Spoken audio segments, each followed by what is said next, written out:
নমস্কার বন্ধুরা, কেন সমুদ্র মন্থন হয়েছিল চলুন জেনে নিই। একবার মর্তে অনাবৃষ্টির কারণে সৃষ্টির বিনাশ হয়ে যাচ্ছিল।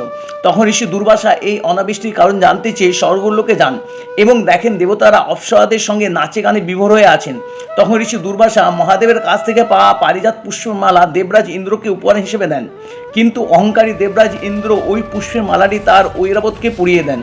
কিন্তু ঐরাবত ওই মালাটি না পরে পায়ে করে পিষে নষ্ট করে ফেলেন। তখন ঋষি দুর্বাসা খুব ক্ষুব্ধ হয়ে যান এবং দেবরাজ ইন্দ্র সহ সকল দেবতাদের অভিশাপ দেন যে সকল দেবতারা শক্তিহীন, ঐশ্বর্যহীন ও স্ত্রীহীন হয়ে যাবেন। সকল দেবতারা ভয় পেয়ে ঋষি দুর্বাসার কাছে ক্ষমাপ্রার্থী হন। তখন ঋষি দুর্বাসা জানান একমাত্র সাগর মন্থন করেই দেবতারা শক্তি, ঐশ্বর্য ও স্ত্রীদের ফিরে পাবেন। এদিকে দেবতারা শক্তিহীন হওয়ার ফলে দেবতাদের একার পক্ষে সমুদ্র মন্থন সম্ভব না হওয়ায় অমৃতের লোভ দেখিয়ে দৈত্যদের সাহায্য নিয়ে দেব ও দৈত্য মিলে সমুদ্র মন্থন করেন। বন্ধুরা, ভিডিওটি যদি ভালো লেগে থাকে তবে অবশ্যই লাইক ও সাবস্ক্রাইব করবেন। ধন্যবাদ, নমস্কার।